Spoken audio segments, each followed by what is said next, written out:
Yeah. Good morning, y'all. Good morning. To be honest, I was a little bit worried. This is the first year I think we've done a party Sunday night before kicking off. And then when I thought about the schedule a little bit, it seemed that it maybe wasn't the greatest idea to plan an open bar before our morning keynotes. But you're all here, so thanks very much to you. Awesome, I like that. So this is now our second edition of DevNation, first time in Boston and here in my home of the Back Bay. So I'm pretty stoked about that. We have an awesome week. As you can see, we can have a lot of fun. We did that starting last night. We'll continue to be doing stuff all through the week. But we actually do have a lot to do. We got a lot planned for us for this week. So to give you a brief overview, DevNation this year is a full stack conference. We're going a little bit broader than we had in years past, and we'll be covering everything from web app development to mobile to containers to IoT to data, just about any popular buzzword or anything that is trending now. We hope to be involved with because we do have a lot of great tech both inside Red Hat and out to show you. So we're looking to facilitate those conversations and have some awesome sessions.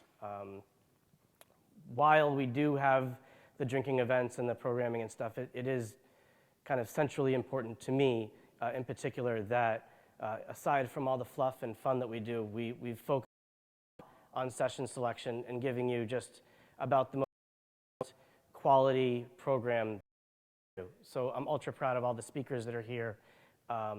And we've got now 54 breakout sessions. They're spread throughout 4 days from Monday through Thursday. And we're going to do a little bit to try and break them up a little bit so we don't have session after session block like we did in high school, which leads to this sort of a scenario with this poor girl or this guy. If anyone remembers Ferris Bueller's Day Off, you might see these guys falling asleep a little bit. We're going to do everything we can to give you the information that you need and then move into something else that's maybe a little more social and intersperse them. And you'll see that if you take a look over at the schedule. On Wednesday and Thursday, we've introduced these two block sessions. They're 2 hours long, and we're going to have a total of 8 labs. So these are like bring your own laptop style, and you'll be able to go and get hands-on and learn something. Those are in the afternoons on Thursday. We also have self-paced labs on Wednesday and Thursday as well. Those are next door in Ballroom B, and those will be led by Jim Tyrell. So we can walk up at any point on Wednesday and Thursday while those are open and kind of dig into the technologies. We got BRMS, we have EAP, we have a bunch of other stuff from the JBoss middleware suite all there, and you can go and at your own rate learn something and kind of take that knowledge home with you. We also have 10 crossover sessions. This is where DevNation meets Summit, and we see that relationship kind of thrive a little bit. We call it community meets enterprise, right? So it's where our stuff kind of gets to be a little more serious, and folks from Summit will be in those sessions as well, so be able to meet and greet with them. Those will begin also on Wednesday and Thursday when Summit kicks off. On Wednesday night, we have 15 Birds of a Feather sessions. These are a little bit more informal. They are panels, they're discussions. You can go and just kind of maybe learn a little bit about a tech or maybe be involved in the planning of one. Each one has a particular focus, but it is more of an unconference style type of a thing, and those will be all on Wednesday evening. We think it's important to try new stuff with every conference, just like we do with developing open source software. Maybe try a feature, see if it sticks, and if it does, build it out, and if it's not, kill it. So we're going to try a couple things this year, and you guys will be our test audience, and maybe you'll let us they go. The first thing we're going to do is introduce something called a pulse session. Pulse session are 3 slots in the agenda that we've left as regular session slots, but we haven't assigned the speaker or the topic yet. It's a point that gives our program committee no small level of stress in knowing that we've got maybe about 12 hours to figure out how to fill this slot. But the beauty of it is that you guys get to influence it. You can reach out to us at info@devnation.org. You can tweet to us at DevNationConf. You can write on the whiteboards that are on the second floor in the DevNation hallway and write about some ideas that you think either you have or you'd like to see someone else do. If there was a speaker that was particularly interesting or amazing, nominate him or her to do some more stuff, we can bring that in too. So we'll be announcing each night the next day's Pulse session. So tonight, I'm sending out an email saying, hey, on Tuesday the Pulse session will be X. And we'll see how that goes. So we have Pulse sessions on Tuesday, Wednesday, and Thursday. So keep an eye out for what's popular today, and we'll see what we can do to fill up tomorrow. And failing that, we'll let Lincoln Baxter go up on stage and give a dissertation on Frozen, which he watched last night with a 3-year-old. We've also now got this like learn and linger section. I think we've all been in this situation where we've either liked to speak to a presenter after they're done, or we've been a presenter and we want to meet everyone after they're done, while at the same time someone else is coming in due to scheduling, and we have that interesting talking while packing and jostling. So what we've done is we've made some spaces for those right outside all of the rooms, and we've called them learn and linger. So what you can do is, speakers, when you're done with your talk, pull your stuff, grab your following, and go outside and continue the follow-up discussions that'll occur right outside the room. And you've got plenty of space and some whiteboards there to illustrate, and hopefully that'll help to facilitate the conversations a little bit more and not make it so rushed so that everyone can meet up and discuss a little further. This year we tried to go for some swag you can use. I've got enough conference t-shirts to clothe myself for at least a couple months. This year, in your bags, you might have seen we've given away these. These are stainless steel bottle openers, and they're credit card size, and they fit in your wallet, most wallets. They work for most types of bottles. I have not tried them on all types, but I'm sure, from what I'm told, they'll pop off a cap, right? But the cool thing about this is that the back is blank, and we've set up an engraver table. We've brought in an engraver with a laser engraver. It's called a Yak engraver, and it's on the second floor. And our jboss.org visual design team is there on hand to help you out. So if you go to devnation.org/engraver and send along either an Illustrator file or an EPS of a logo or something that you'd like, or an EPS of any type of a vector format of some text you'd like, they'll be able to take it and put it on the back there. So there's instructions for what email address to use. Go there. We're going to try this out. It's a little bit on site. We're going to try and make it work. We've never done anything quite like this before. But if you're anything like me, you like your project logo all over just about everything you own. So we're going to try that out, and let us know how that goes. We've got cool evening activities. Last year, 2 of the most popular activities were our evening ones, and we're again expanding on those this year. But they do require a little bit of forethought. The code challenge is tonight. Registration is really recommended and required for both of these. The code challenge is a cool event. It's headed by Kenny Peoples and Arun Gupta. And what we're going to do is have a panel of judges, as well as a bunch of folks doing presentations on featured technologies.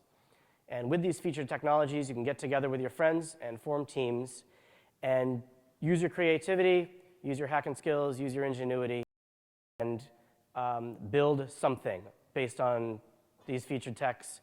And at the end, we'll kind of have a show and tell for the whole class. And the judges will rank them, and we'll give away prizes. This will run into about 11 or midnight tonight. And we'll be serving some snacks and beers and stuff alongside. So it's a laid-back social activity, and I hope a chance for everyone to compete. But you should register. It's tinyurl.com/DevNation Code Challenge, and I even put up a little QR code.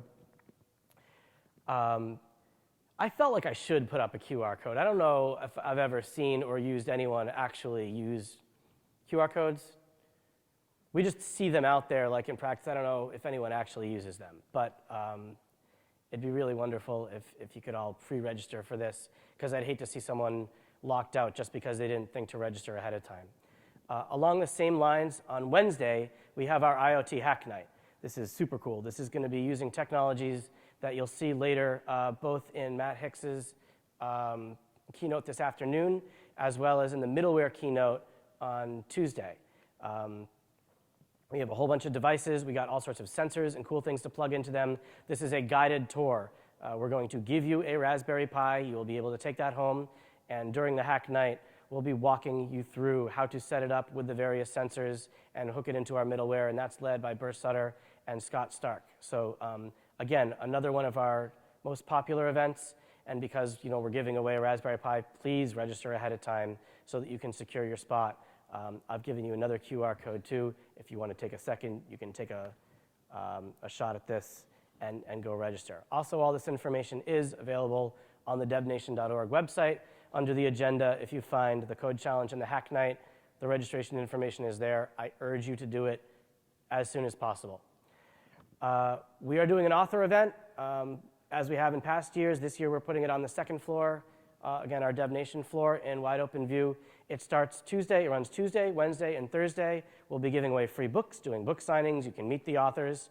And that's going to be pretty awesome too. I'm signing some stuff for Lashlock on Thursday, so you can come and see me there when things will probably be a lot more relaxed, right?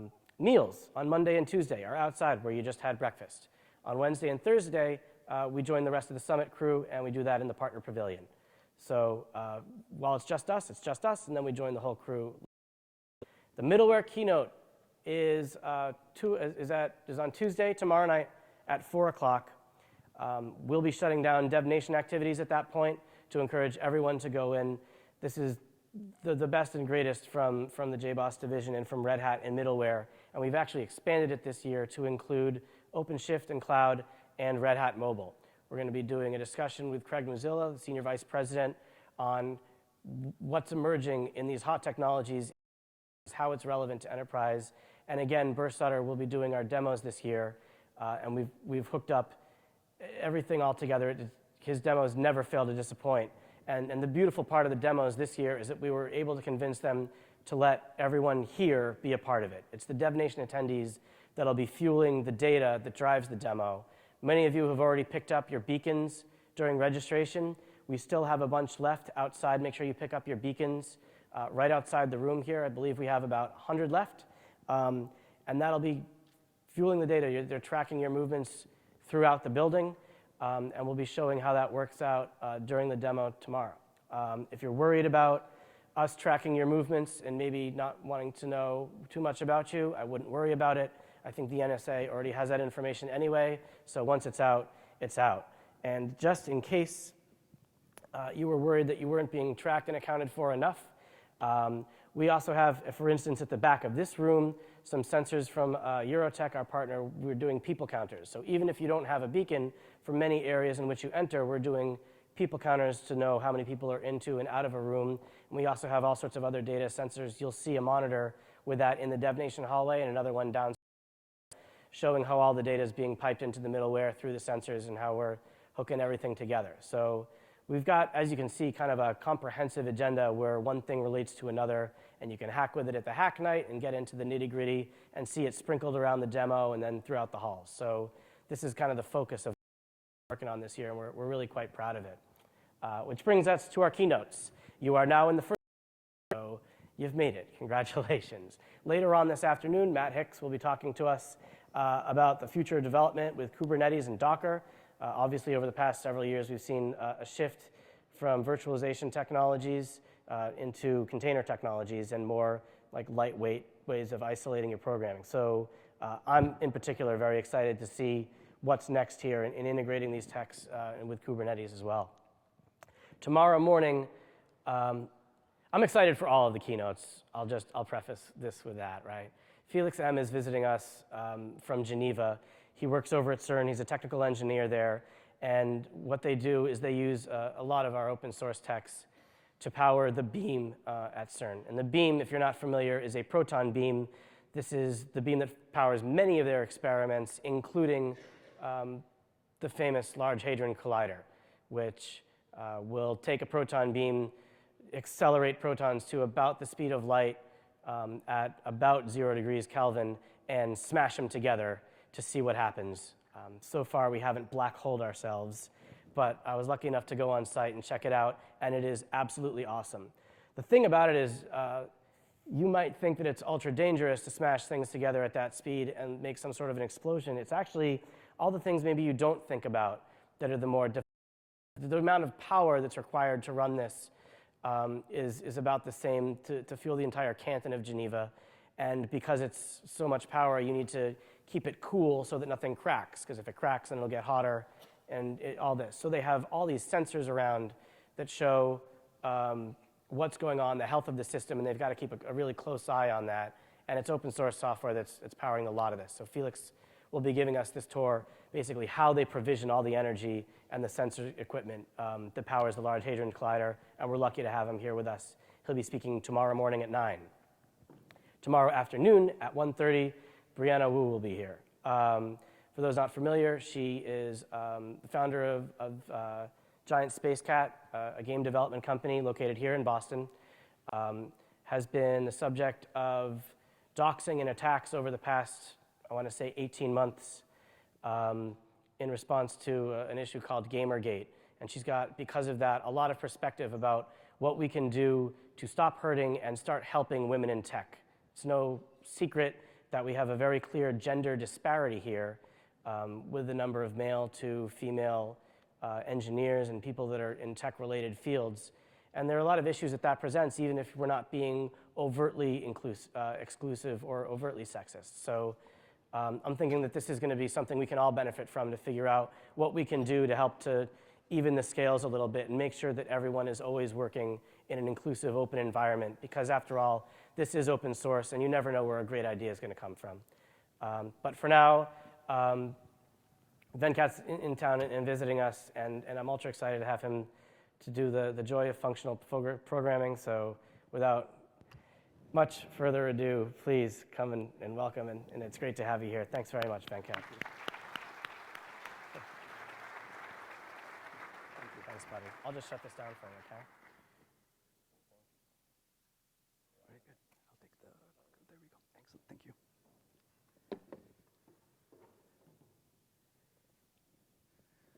All right. Thank you much for having me here. It's a great pleasure to be here to talk about something that we all share in common, a passion for programming.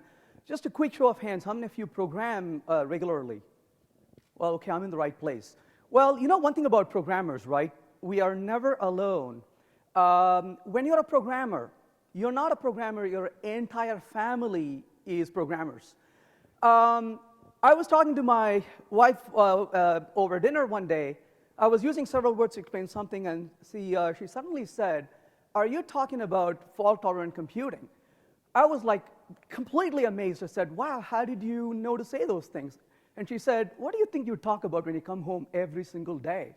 So it seems to be doing this. But one of my most memorable moments is I was sitting down and working in the kitchen when my son comes over and he wanted something. He says, "Can I have this, Daddy?"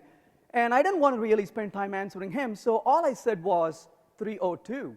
Without missing a beat, he turns around, goes to my wife and says, "Mommy, can I have it?" And then she says 404. And my son says, "Darn it," and walks away. Very memorable moment for me. Entire family talking about in terms of HTTP code. So the point really is we tend to really think a lot about programming. We don't really leave work behind when we do. But at the same time, we also have to keep in mind that we live in a society. We don't live in isolation. As a simple matter of the fact, everything we do is interconnected. So I'm going to talk about programming, but I'm going to not talk about programming for maybe about 15 minutes or so. But I'm going to stuff, things that we have been seen in history, and just take a little time to reflect on where we have been, what we have done, before we come back and talk about programming. Like I said, everything is absolutely interconnected. So I want you to start thinking about this word for a few minutes. The word I want is the word mainstream. Because if you look at almost everybody here, everybody in the programming world, what we do today is we use the so-called mainstream programming languages. Majority of the people in the world are using Java. Majority of people are using things like C#, C++. A lot of these languages have become mainstream. But I want to think about what does it mean about, what is mainstream really? Well, mainstream is what almost everybody that you know around you is doing. It is something very common. It's something that everybody gets very quickly. But let's think about mainstream. And one of the things that history shows us time and again is we have been wrong.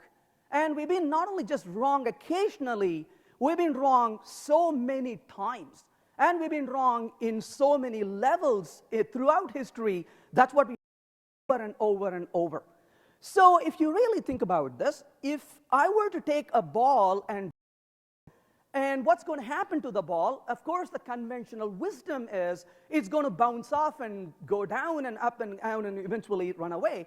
Well, but why does it do that?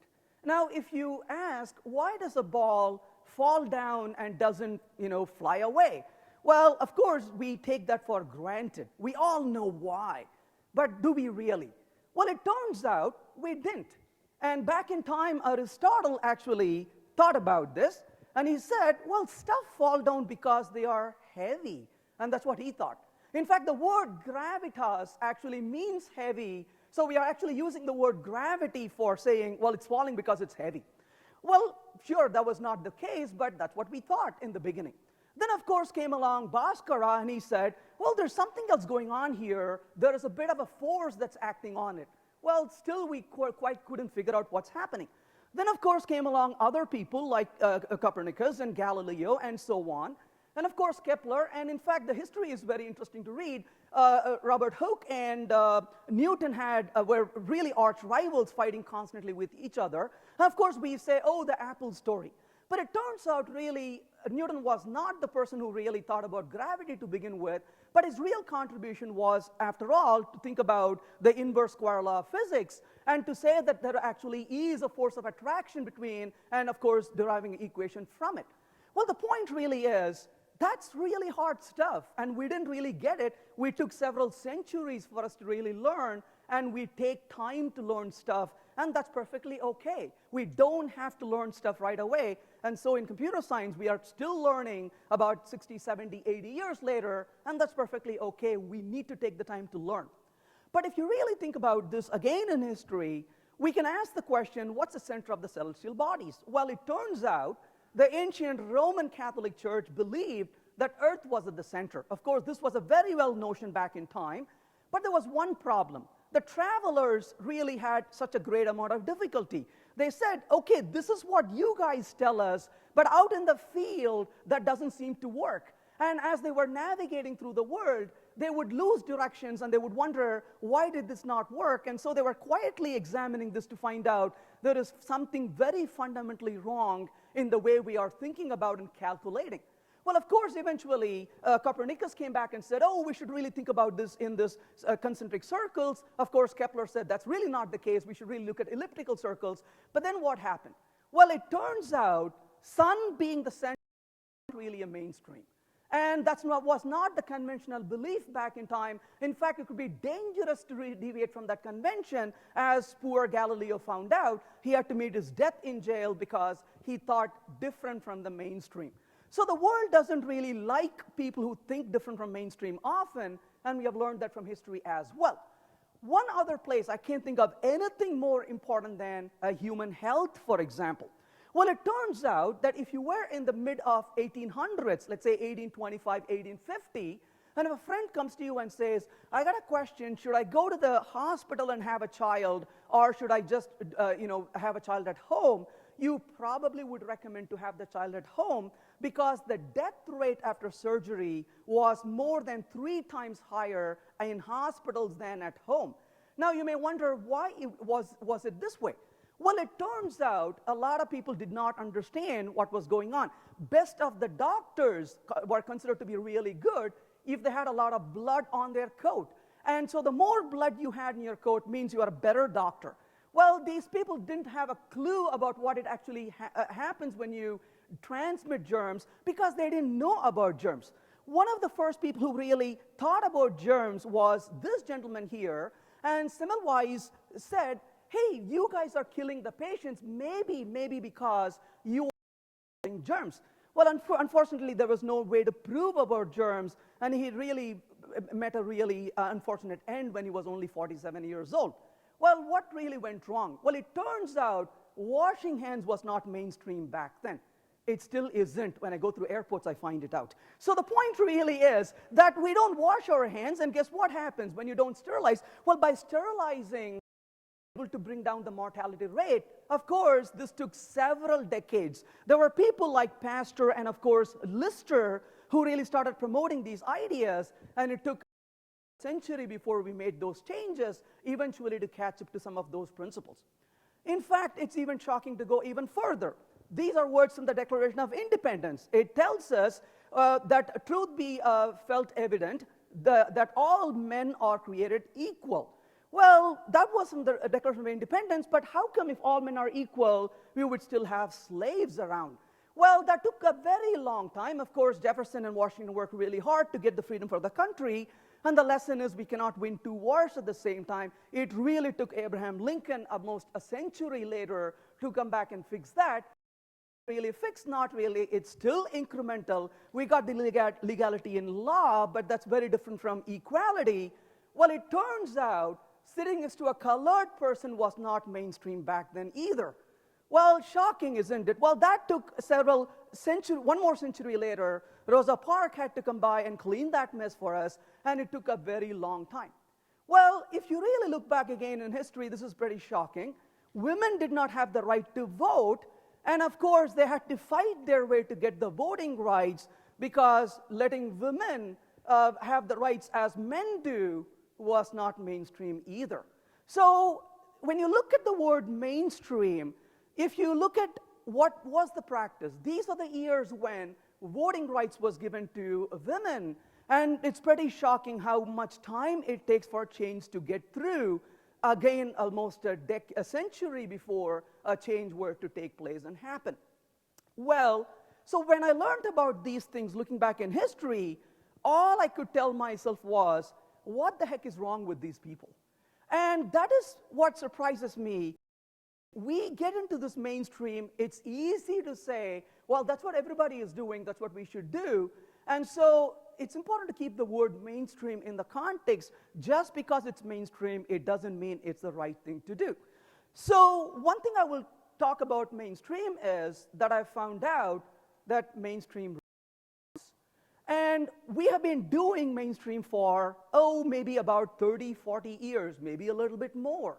And we've been doing mainstream. It's worked out fairly well in certain areas, but it's time for us to rethink about what we are actually doing. Well, we get it wrong. We reject ideas when we see them, and eventually a small minority of set of people pick it up and run with it and effect change, and that takes a lot of time to change. Let's look at mainstreams in our world, the programming world. Well, the mainstream in the programming world has changed over time as well.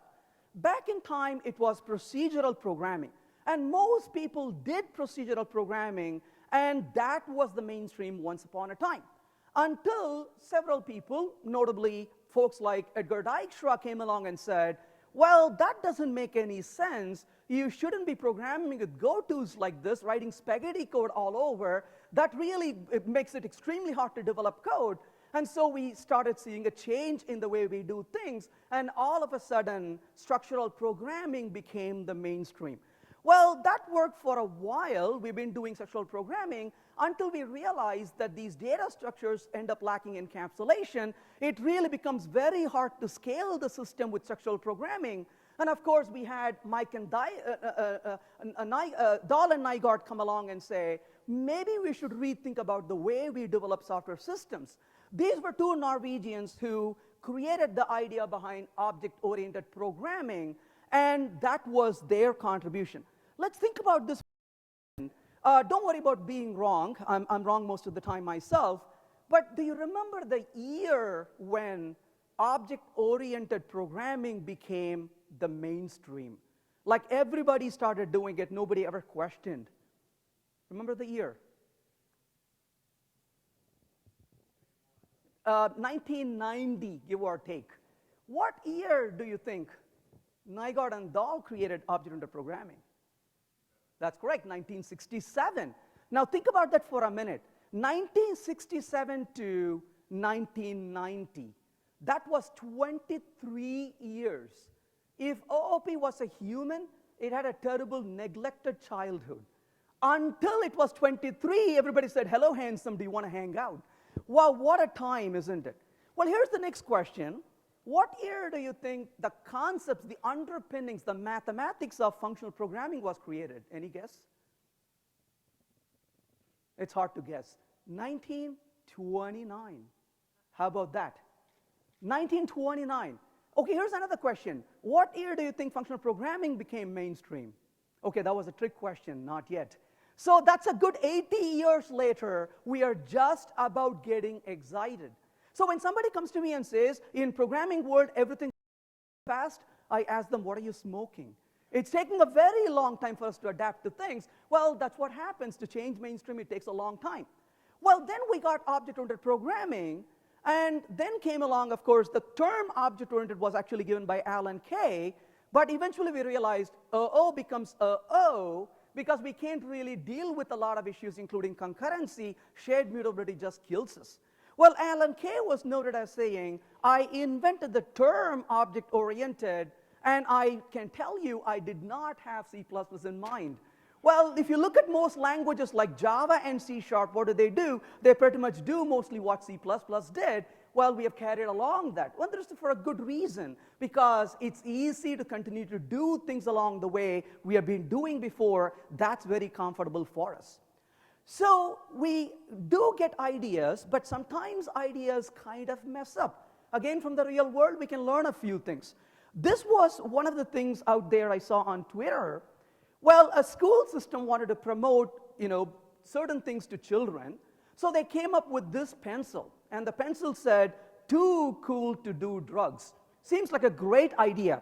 But they forgot people actually sharpened the pencil. So over time, it became cool to do drugs and drugs. Not what you want to be telling the children. So we kind of come up with good ideas in the beginning, but it kind of takes its own shape after a while. Well, here's one more. I love Starbucks. We keep going over there. Well, sure, it's a great idea to have those logos, but they never thought about where to put it.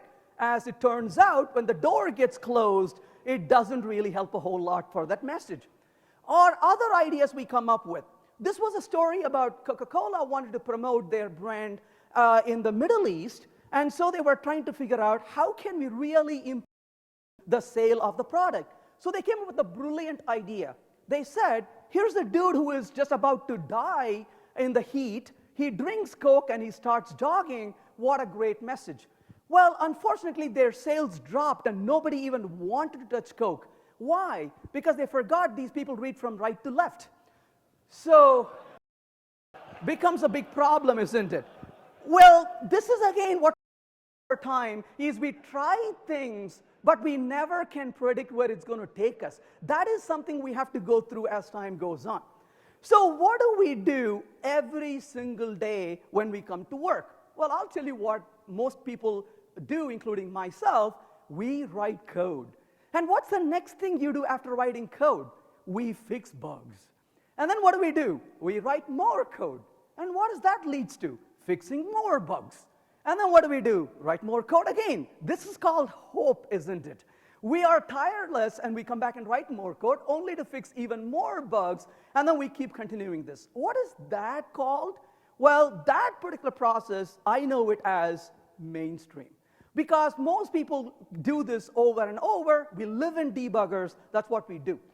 Well, here's a wonderful quote by Grace Hopper. She says, the most dangerous phrase in the is, we always have done it this way. And that is something we all are plagued by every single day. We go done over time. But it's time for us to question that and maybe consider changing what we do or do. Let's talk about functional programming. Everybody here knows of Alan Turing.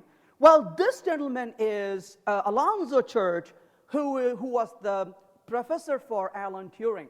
And he created this term about lambda calculus, and so he was one of the original set of people who coined these terms about lambda calculus and computability.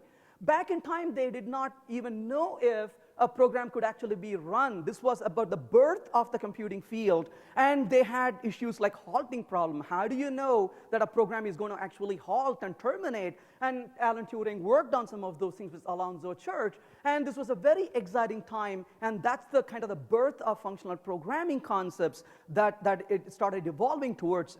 But one of the focus of that was really to create functions that were pure functions. And of course, John McCarthy came along and he said, that sounds like a great idea. It turned out the very first computer programming languages actually was a functional programming language. And we kind of forgot that along the way and picked up other things which eventually became mainstream, leaving these other good ideas behind.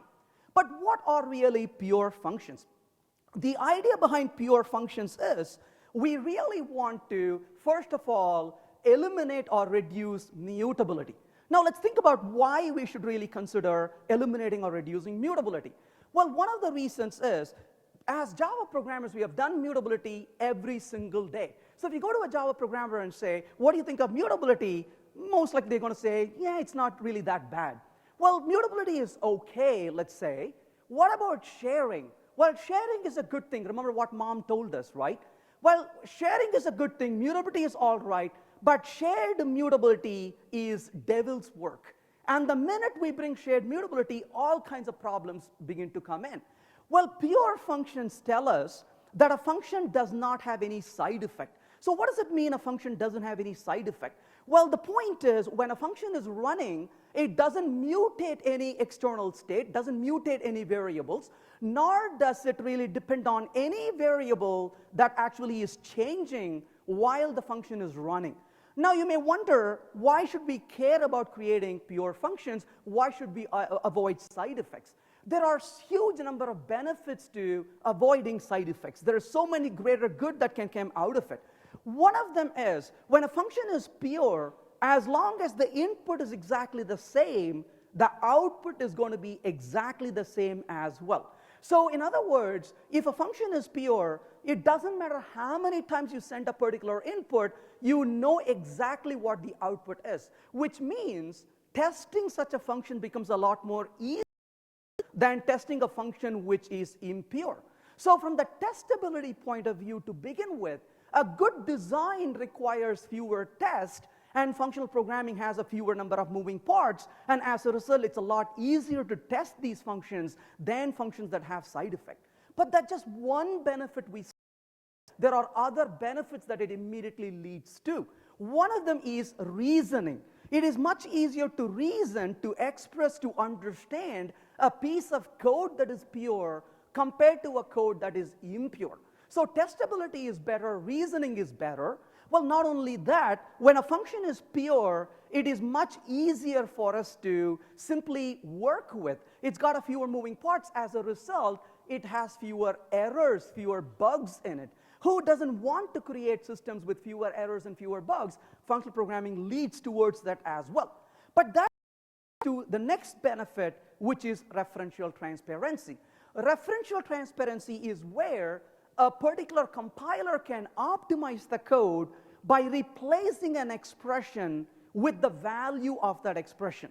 So let's take a look at an example of this. I'm going to ask Arun to volunteer. You can stay there, but if you can volunteer to help me out here. So are you ready for some tough math problems today, Arun? Putting on the spot. Well, I'm going to ask you the question, what is about 5 plus 3? He says about 8 because I said about. Well, sure, it is 8. Well, I could try this again with Arun. I could say 3, Arun. So it doesn't matter how many times I ask him, it's going to be consistent. Well, that's because he knows that a plus is a pure function. But if, on the other hand, if I ask him, how much time is there left for this talk to be over, his first answer is going to be, it feels too long. But the next one he probably would say is, oh, it's about 32 minutes left for the talk to be over.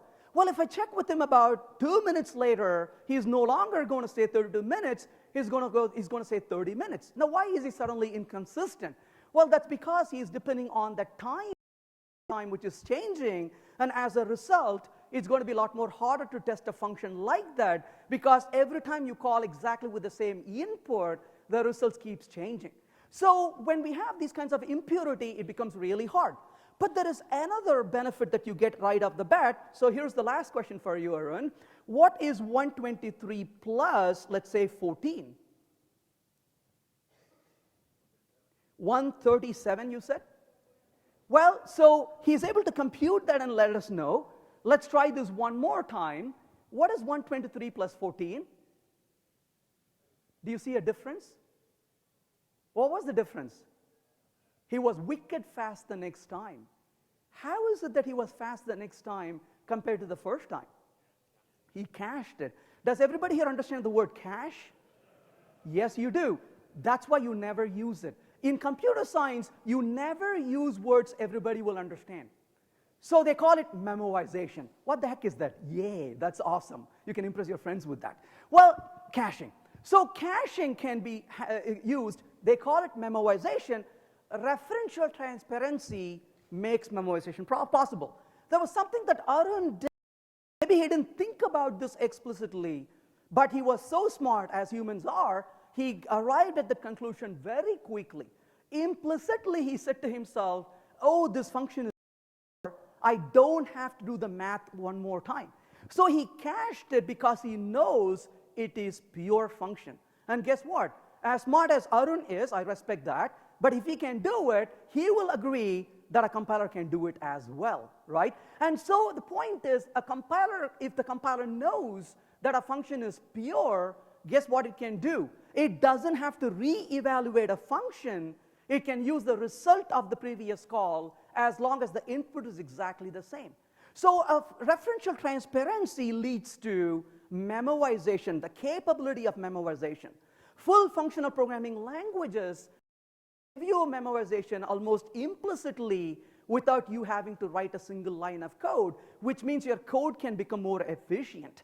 Not only that, when a compiler knows a function is pure, it can do other wonderful things with it. It can decide to reorder the functions for getting better performance out of it because it knows because the functions are pure, such a reordering would not be a problem.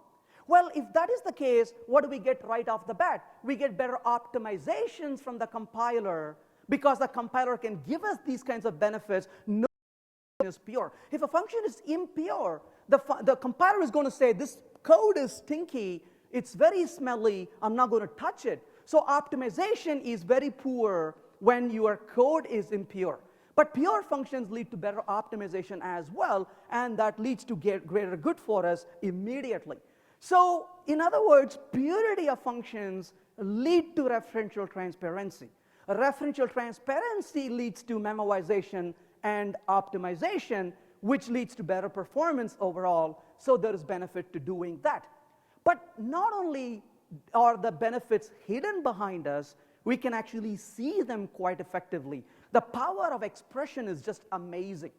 Let's look at one example of this with a really quick example to see how this is going to feel like when we write code.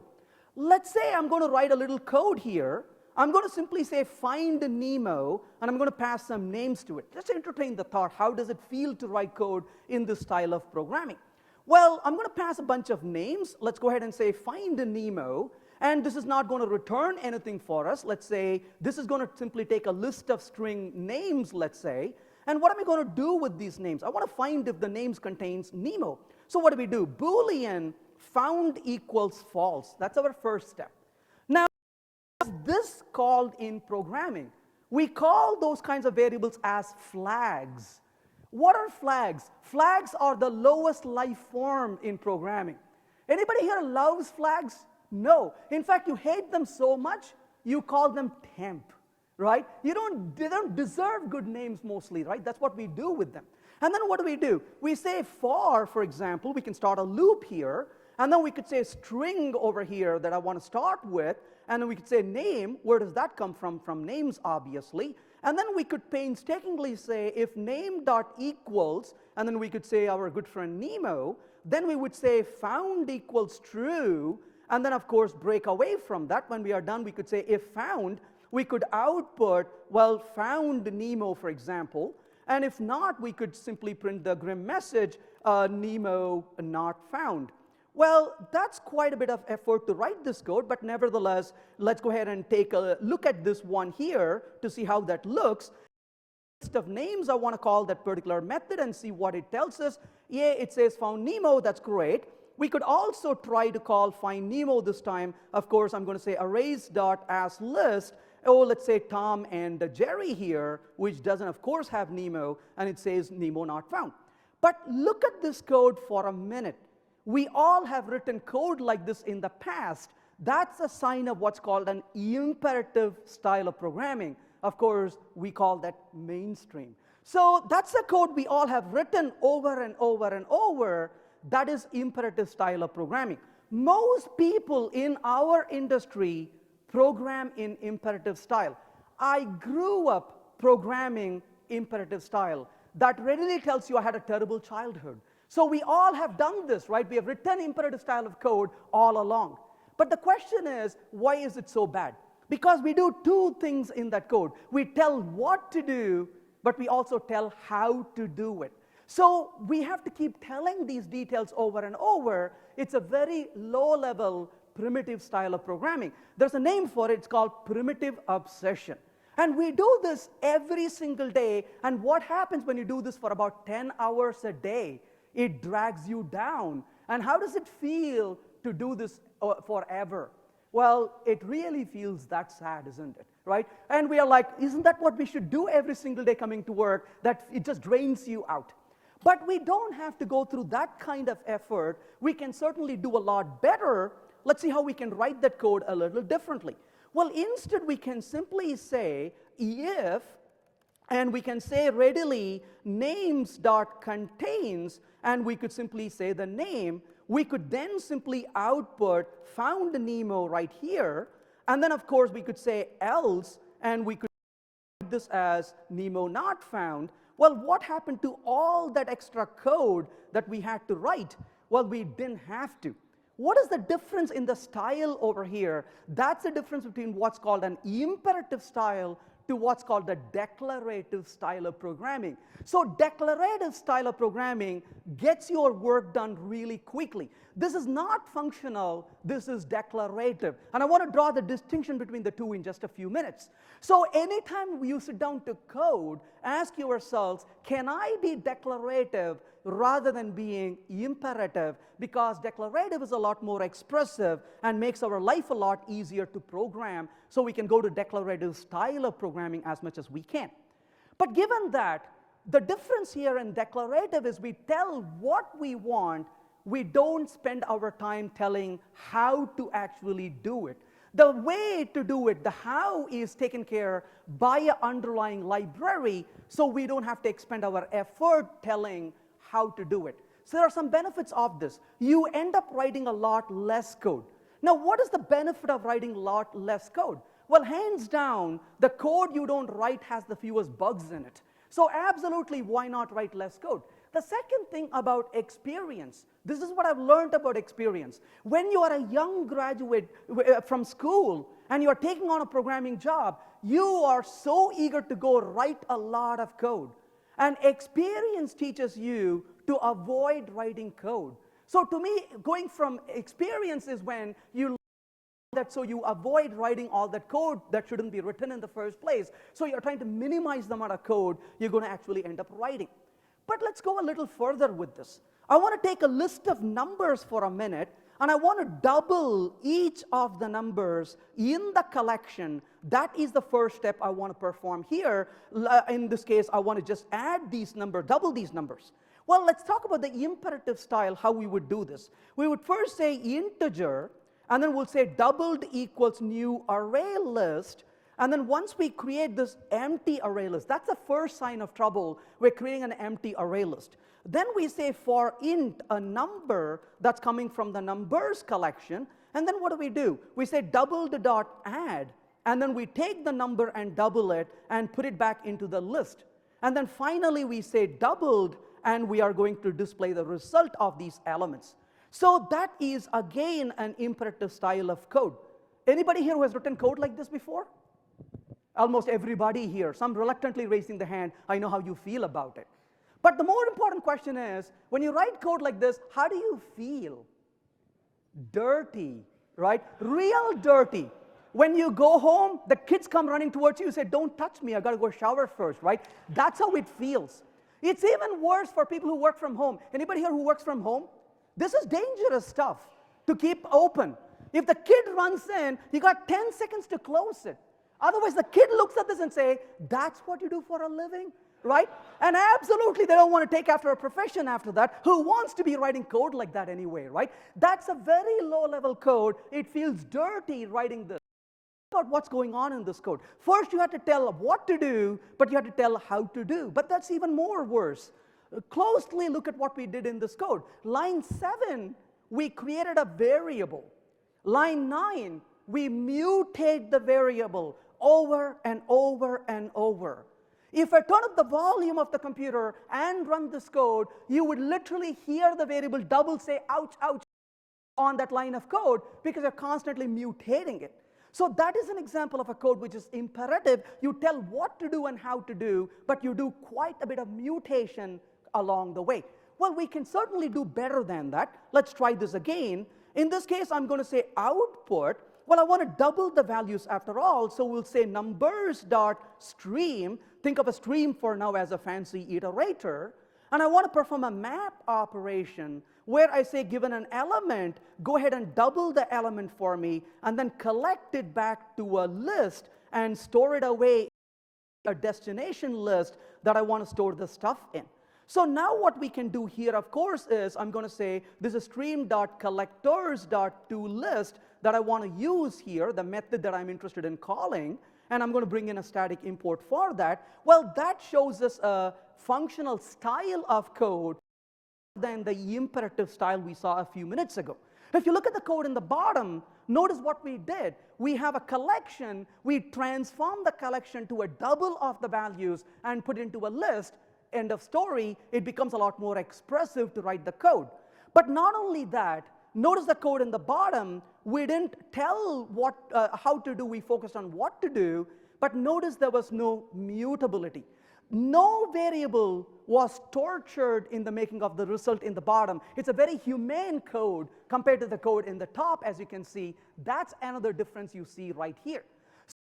So it's a new set of tools to work with, a more expressive code, if you will, and that's a better way to write it. How does this really feel to write code in this format? Well, imperative style of programming is like working with a toddler. Imagine the time that you first had to work with a toddler. It's a lot of fun the first day. And then the second day, what happens? You come to work and you realize it's going to be the same as yesterday. And working with toddlers is really hard. Because if you ever have a toddler, this continues for the next 18 years. That's how it feels when I have teenagers now, right? And you say the same thing over and over and over. There are days when my wife will call and say hello, and say, hello, do you have anything to talk about? She say, no, I just you. I have to talk to an adult, right? It feels that way after a while because you feel that you have to keep saying the same and over and over. But when it comes to programming in functional style, it feels like you're talking to an adult. Well, let me rephrase that, knowing some adults I know. It feels like you're talking to a responsible adult. And that's how you feel that you're communicating with something more intelligent rather than being at the low level of communication. That's a lot more joyful to write code, and it doesn't drag you down. When it comes to declarative style and function style, what's the difference? The first code I wrote, I mentioned, is declarative and not functional. The second code is both declarative and functional. So think about it this way. Think about a circle of imperative and a big circle next to it called declarative. These two are disjoint. But then within the bigger circle of declarative, you have a smaller circle of functional. Every code that is functional is also declarative, but not all code that's declarative is functional. So functional programming embraces the declarative style of programming more so than imperative style of programming, and that's one of the biggest differences you see in here. So in this case, you see control saying, I don't want to do all this stuff, you take control of it, because it's easier to change what you don't actually do. So it's a very small change in syntax, but it's a very large change in semantics. Let's move on to see why this would be a better way to program even further. The imperative style of programming is opaque. It can hide errors from us. Let's look at one example of this just to get a feel for how this is going to pan out. So let's say we have these list of numbers given to us. I'm going to change the list just a little bit. I'm going to say 1, 2, 3, and I'm going to say 5 over here, and then I'm going to specify 4, and then the remainder of the numbers. But let's say we are interested in finding this particular result. Find the double of the, let's say double of the first even number greater than 3. A very simple problem, isn't it? Well, let's try to write the code for it in the imperative style. Int result is equal to 0. I want to output the result when I am done, but for int I is going to come from numbers. And what am I going to do here? If I is greater than 3 and I mod 2 is equal to 0, then of course I want to say result is going to be equal to I times 2. So this is basically an imperative style of program that loops through to find us the result. We have to tell every single detail of what to do and how to do. Is this code correct? No. What am I missing? A break, I heard. Okay, let's go ahead and put a break. Now is the code correct? Well, you went from it's broken to I'm still thinking. That's a sign of imperative code. You're no longer sure anymore. In fact, it's even worse. It gave us the result of 8. But you know what's going to usually happen? A few weeks goes by, there's a knock on the door. You know who's walking in? It's called the tester.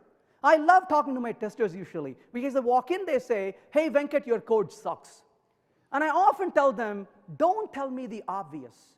I know my code sucks, but tell me how it sucks today. Because that's what I don't know often, right? Because every day it sucks differently.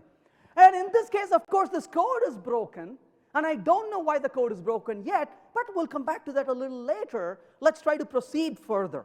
I'm going to write this code one more time, but this time around I'm going to say in the functional style, numbers.stream, and what am I going to do with the stream? I'm going to first of all say filter out, given a value, only values greater than 3, and then one more time filter out, given a value, only value that is even, then perform the operation of a map where given a value, double the value for me, and then find me the first one out of all the results that you have got. So if you notice in this case, when we run the code, the bottom one is more revealing. It tells us optional 8. So, because remember what problem the tester had? The tester had tried with an input where no elements at all in the collection. And what was the result? A 0, which is completely wrong. The result is I don't have a result. There is no result from this particular computation when the input collection is empty, or when there are no even numbers, or when there are no elements greater than 3. Of course, the code in the bottom says, I'm going to give you an optional, giving you a clear indication that there may or may not be a response at certain time. Remember the sage advice from effective Java. It says never return a null when instead of returning an empty collection. Well, optional is to a single value as that recommendation is to a collection. So don't return a null when you don't have a single value. Instead return an optional, but that's already baked in. It says, whoa, wait a minute, I may not have a result for you. So when you write code like this, there is benefits to this, but there is another benefit you see out of this code. If you look at this code in the top, if somebody shows you that code, what do you do normally to figure out what the code is doing? Well, with the for loop and the if and the break and continue, your eyes oscillate for a while. You go up and down, up and down, up and down, and eventually it says, I'm not sure anymore, right? That's a path of analyzing the code. But look at the code in the bottom. It's a single pass analysis. You take the collection, you filter out, filter, double the values, get the first one, end of story. It's a single pass read through the code rather than oscillating through the code. What if you're dealing with the code in the top? While you're dealing with the code in the top, a business analyst sits next to you and says, what does the code do? Your response normally is, that's what I'm trying to figure out, be quiet. The code in the bottom becomes really a single pass loop through. You can have a conversation with them and say, is that what you're expecting? And look how valuable that is when the code begins to read like the problem statement. The code is no longer cryptic. It's very revealing. It's transparent. It becomes more expressive to write the code. And that is one of the things you get from style and function. The code becomes very transparent. But we can take this to the next level, but what about efficiency? Are we losing out by writing a code like this? Because after all, notice that in this particular case, we only had to do enough work because we had an ability to break out of this loop at any time and short circuit. But what about the code in the bottom? Well, it turns out the code in the top is going to do 8 operations for the given input. It's going to check for 1, 2, 3, 5, and then it's going to check for 4, and then break out after that. That's a total of 8 computations. Well, what about the code in the bottom? Well, it turns out the code in the bottom also does exactly 8 computations. And the reason for that is this is what is called a lazy evaluation. So to understand lazy evaluation, let's play with this just a little bit. I'm going to take this specific code here, and I'm going to change it to sample double it, and let's simply write over here int double it. And in this case, of course, I'm going to take a number as a parameter and simply return that number times 2. So I just did a little bit of refactoring to get the result, exactly the same result as before, but I'm going to change one small thing here. I'm going to output right here double it called, and notice when I run this code, double it was called, but how many times? Well, it was called only for the number 4 and not for any other numbers. Well, how is that so? Well, that's lazy computation in effect. It is smart enough to know I don't have to do all the work, I just have to do minimum work to get you the result. That is already baked in. Now, this is a really bad example where I put the system.out.println, because after all, that's a side effect. We should not do it. But pardon me for doing it. I just wanted to show you that it's running without having to step into the debugger. But when functions don't have side effects, not only can we have the benefits we talked about before of easy to understand, less error prone, referential transparency, memorization, better optimization at the compiler level, we can also be lazy when functions are pure. You cannot imagine being lazy without purity of functions. If functions had side effects, you have to evaluate them eagerly. You cannot be lazy about their evaluation, but we can be lazy here. Now, to show this laziness a little bit further, let's remove this print line for a minute and come back here in the very end and say done for a minute. Now, when I run this, you can see it ran that code and it said done. But if I remove the last part of this and I stop at the end of the map, now the beauty of this is the code says you did all this transformation, but you never used the result. Why should I waste my time running all that code when you have not used the result? So as a result, you can see in this case, when I run the code, it never ever really did any work for all those computations you built up because you never actually used the result. So as a result, with functional programming, you can enjoy laziness of evaluation because you don't really do any work until you really have to really. So in other words, where does this take us? We don't have to do these extra work. It can lead to better evaluation, laziness, and as a result, our code can become a lot more efficient. So to me, efficiency is attained not by doing tasks better or faster, but by actually avoiding those things that shouldn't be done in the first place. So this is actually where other ideas like reactive programming take up from. Reactive programming really builds on this a compositional aspect and lazy evaluation and takes up further from here, and that's extremely powerful, but we cannot imagine being lazy in evaluation without the purity of functions, which is what functional programming really leads us towards.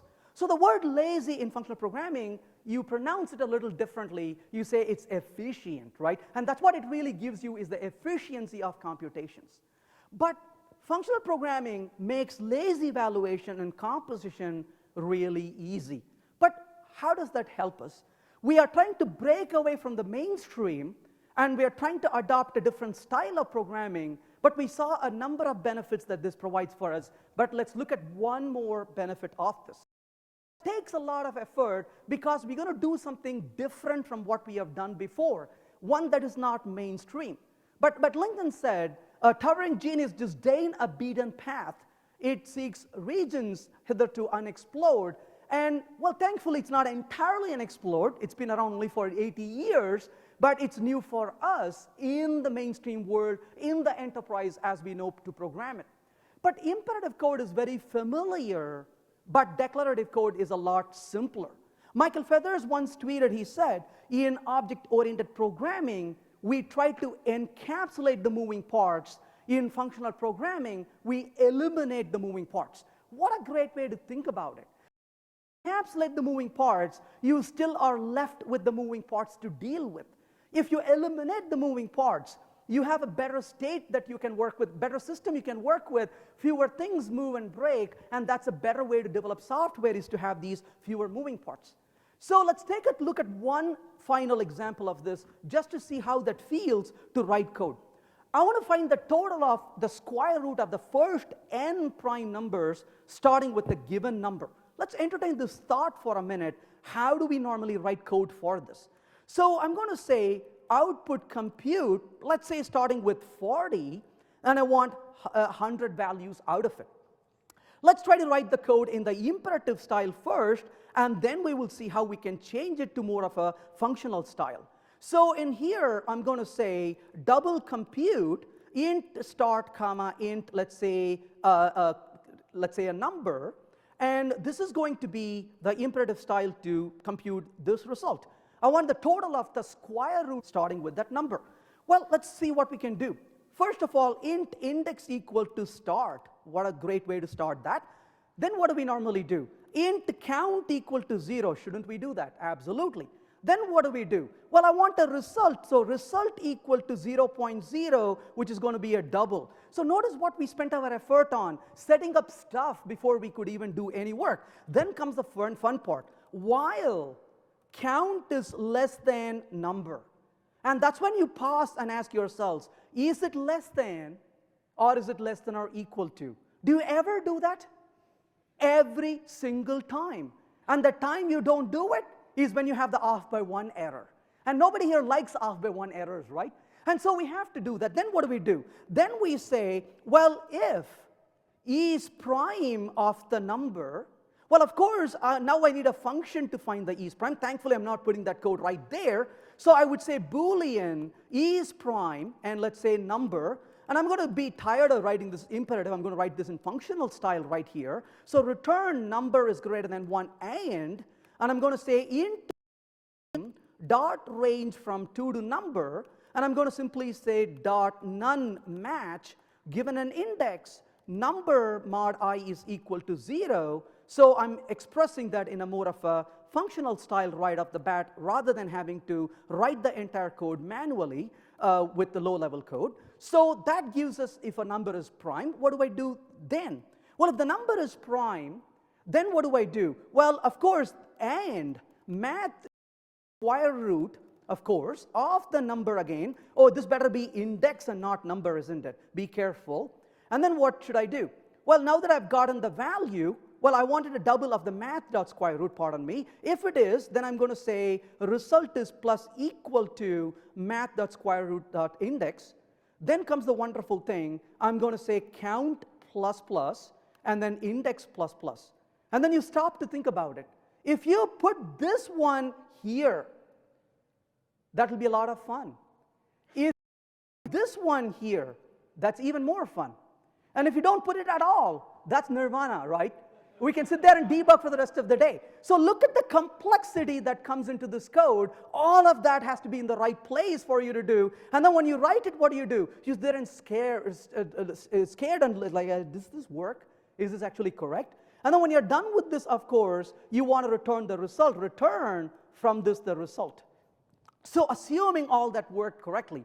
So you loop through until less than, and you don't know if it's less than or equal to, you got to find that out. Then you say, here's the index. You get the value totaled up. You increase the count at this point, because that's how many numbers you have found. You keep increasing the index. And then, of course, when you're done, you can print the result out, and you are able to make those computations visible to you.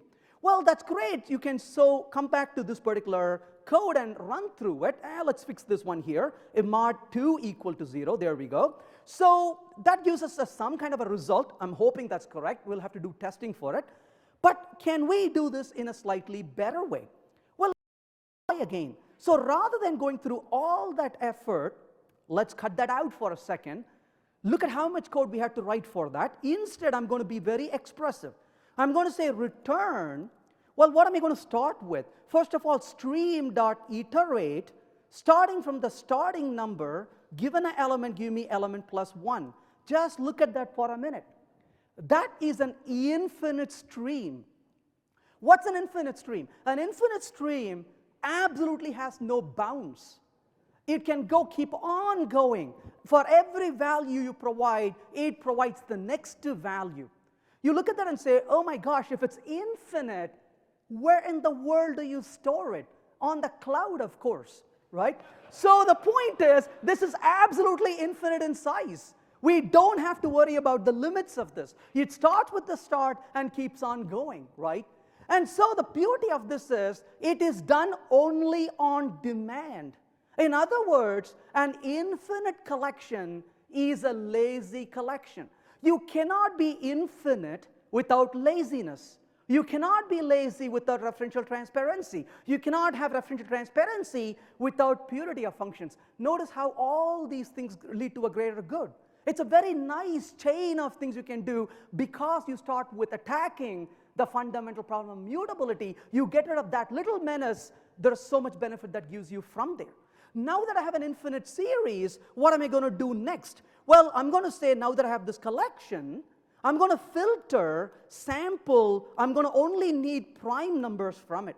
Then I want to perform a map where, given this, I want to find the square root of all the values, but limit to 100 values, or what is the value here? The number values, right? That number that's been given, limit to number. Did you notice that for a minute? Not less than number, not less than or equal to number. It's number, damn it, right? There's no thinking about it, right? It's expressive. I don't have to quarrel about it. It becomes very easy to work with. And so once I get the limit of that value, what should I do? Well, of course, I want to reduce this, and I'm going to start with the 0, and I'm going to perform a double of the sum of the values to perform the computation, and I can get the value out of it. So you can see the power that the code gives you in terms of removing the moving parts, in terms of having to sit there and struggle with all the details, in terms of how you have to increment variables at the right place at the right time. No need to do any of that. The code becomes almost self-describing. So in other words, if you look at the code in the top versus the code in the bottom, there's a clear distinction between those two versions of code.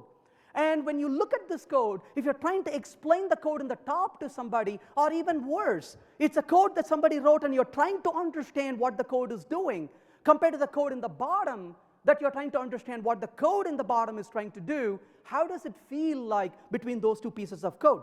Well, to me, a good code is like reading a story, not like reading a puzzle.